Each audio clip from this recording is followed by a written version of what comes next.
Bismillahirrahmanirrahim. Assalamualaikum warahmatullahi wabarakatuh. Ayyuhal mustami'un wal musyahidun, kaifa halukum jami'an? Arjukum fil khair walhamdulillah. طيب في هذه الفرصة النفيسة سأقدم لكم تعليم اللغة العربية في podcast Kurba, kursus bahasa Arab. Ma ziltu ma'i dia Syarifuddin. Apa kabar pemirsa semuanya? Mudah-mudahan senantiasa sehat walafiat. Pada kesempatan kali ini kita akan belajar kembali bahasa Arab di podcast Kurba, kursus bahasa Arab. Dan kalian juga bisa melihat materi-materi yang saya sampaikan di channel Ahim's Family ya, atau juga di podcast Kurba khusus bahasa Arab di Spotify ataupun di Anchor, dan juga ada di aplikasi podcast lainnya. Dan saya berterima kasih pada pendengar dan penonton semua yang telah mendukung sehingga podcast Kurba hingga saat ini masih eksis, dan insya Allah akan selalu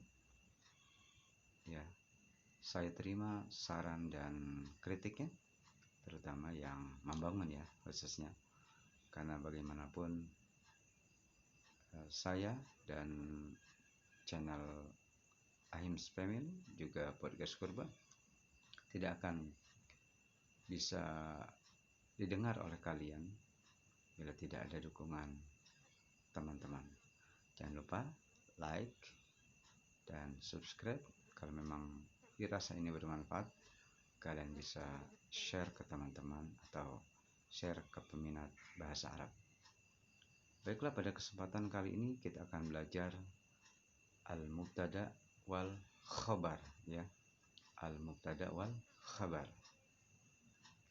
Apa itu mubtada?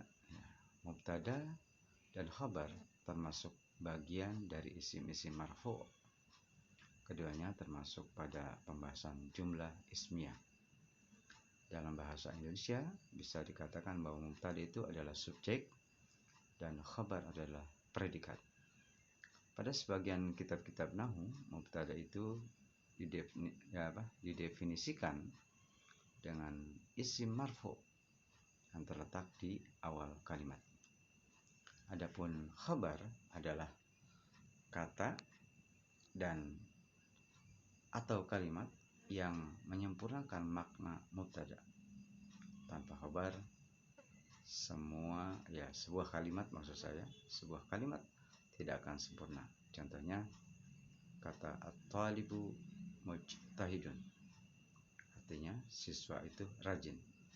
Pada contoh di atas, kata at-talib berfungsi sebagai mubtada subjek dengan dua alasannya. Yang pertama, kata at-talib adalah isim marfu'.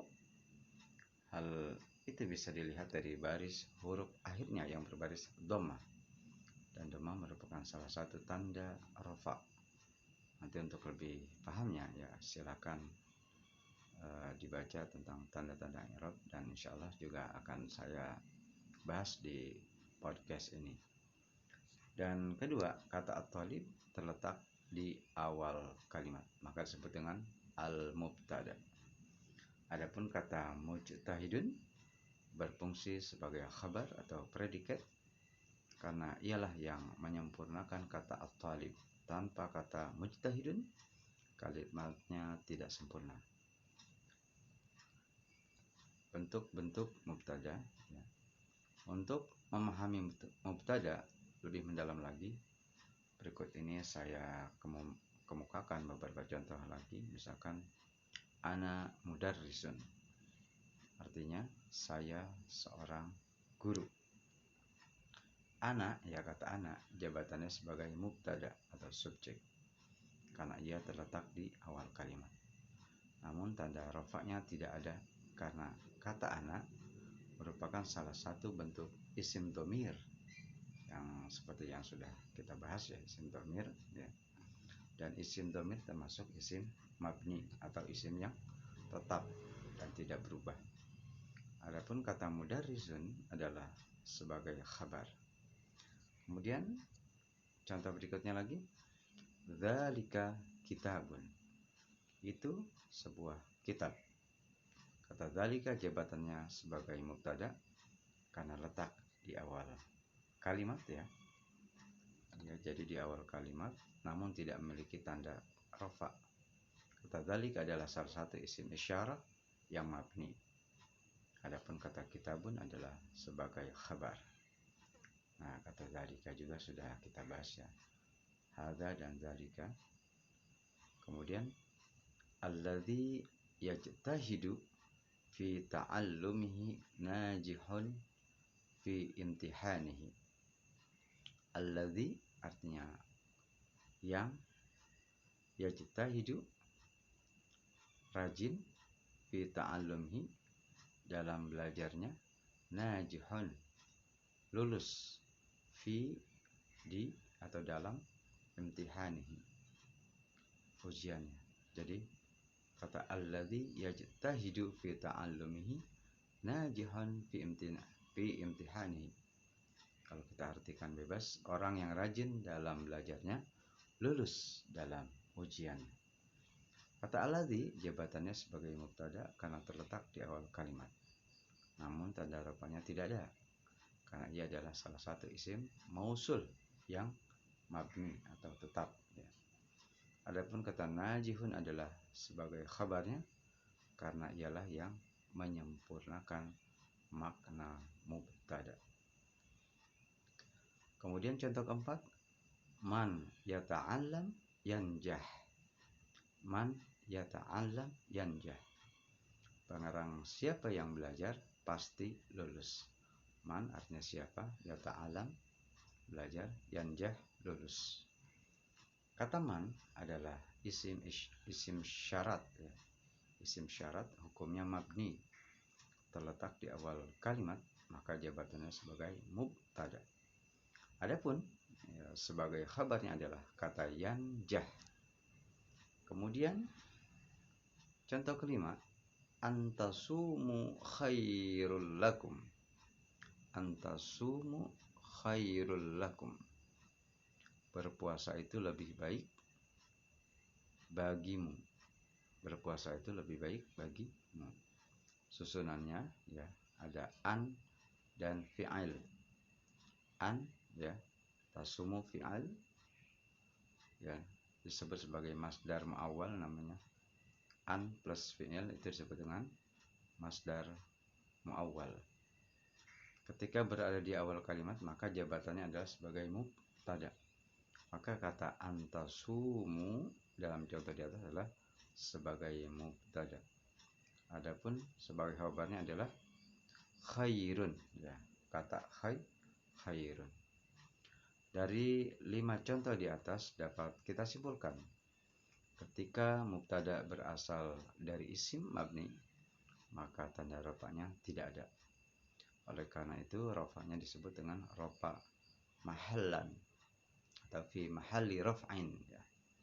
Pembahasan tentang ini bisa tulisan saya tentang pembagian jumlah nanti ya, yaitu dalam bentuk khabar. Kemudian sebagaimana mubtada, khabar juga memiliki beberapa bentuk, yaitu ada 3 bentuk. Pertama, jumlah, baik jumlah itu ismiyah maupun jumlah fi'liyah.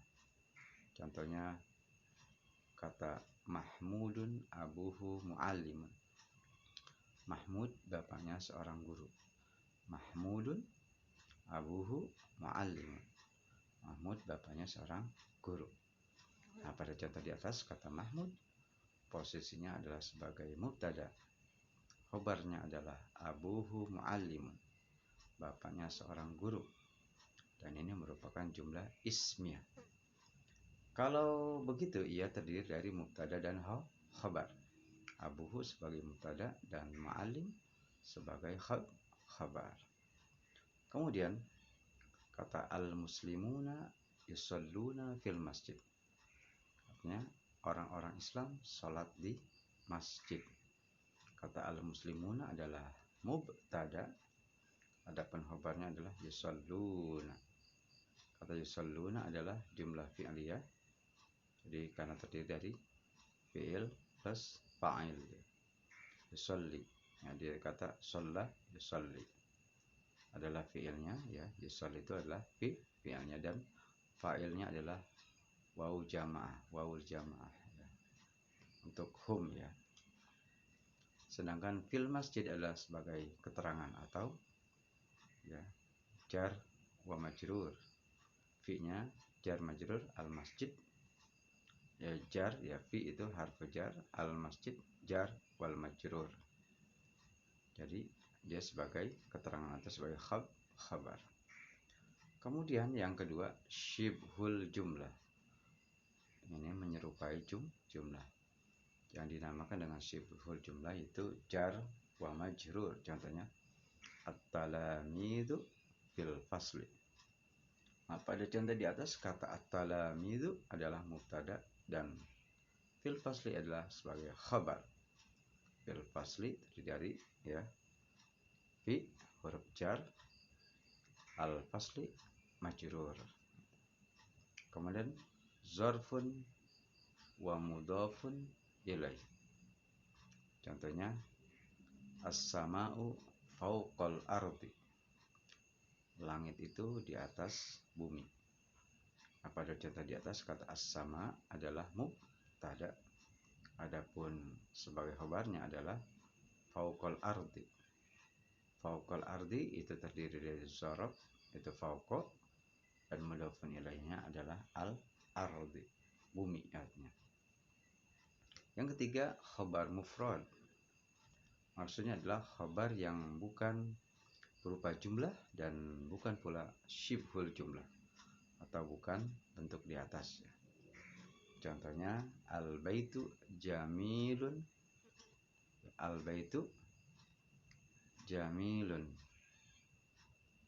Al-baitu jamilun. Jadi kata al-baitu adalah mubtada, kemudian kata jamilun adalah khabarnya, dan ini bukan berupa jumlah dan bukan pula syibhul jumlah. Khabar dalam bentuk ini disebut dengan mufrad. Jadi al-baitu jamilun. Al-baitu mubtada, jamilun khabar. Kemudian mubtada nakirah. Asalnya mubtada itu harus ma'rifat, tetapi ada kalanya mubtada itu nakirah pada beberapa keadaan.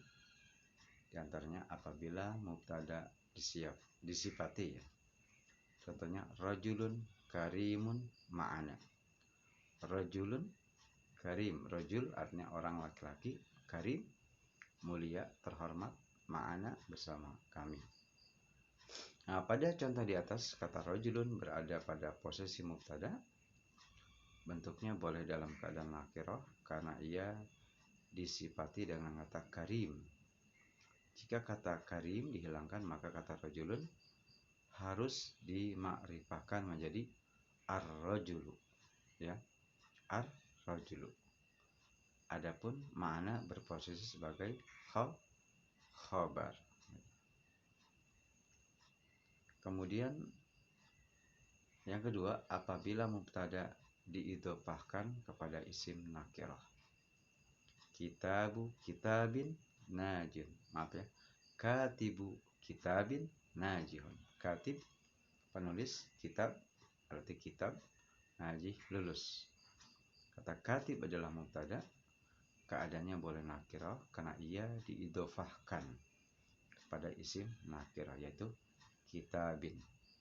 Adapun kata najihun adalah sebagai khabarnya. Yang ketiga, apabila mubtada itu didahului oleh nafyun, ya. Contohnya ma zalimun hasanah. Ma artinya tidak di sini, ya. Zalimun orang zalim, hasanun baik. Orang zalim itu tidak baik. Pada contoh di atas, kata zalimun berposisi sebagai mubtada, keadaannya boleh nakirah karena ia didahului oleh nafyun, yaitu ma yang artinya tidak. Adapun kata hasanun berposisi sebagai khabarun. Yang keempat, apabila mubtada didahului oleh isim istifham. Contohnya, istifham itu artinya kata tanya. Ya. Hal mudarrisun fil idarah. Hal apakah mudarrisun guru di al idarah itu kantor. Apakah seorang guru di dalam kantor? Kata mudarrisun pada contoh di atas adalah sebagai mubtada. Kondisinya boleh nakirah karena didahului oleh isim istifham, yaitu hal. Adapun khabarnya dari syibhul jumlah fi al-idarah. Baik, saya kira cukup ya untuk materi al-mubtada dan khabar. Kalian bisa lebih jelasnya bisa ya ada tertera di bawah ini ya, referensinya itu dari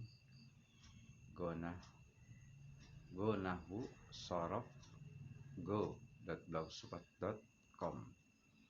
Ini bisa kalian cari di blogspot ya, atau di blogger. Baik, bagaimana? Mudah-mudahan bisa dipahami ya. Kalau kurang dipahami tinggal diulang-ulang lagi apa yang sudah saya sampaikan ya. Mudah-mudahan kawan-kawan tidak memiliki kesulitan. Kalau memiliki kesulitan, kawan-kawan bisa langsung bergabung di grup podcast Kurba untuk menanyakan materi-materi yang memang tidak dipahami oleh kawan-kawan semua. Syukran ala husni ihtimamikum. Wassalamualaikum warahmatullahi wabarakatuh.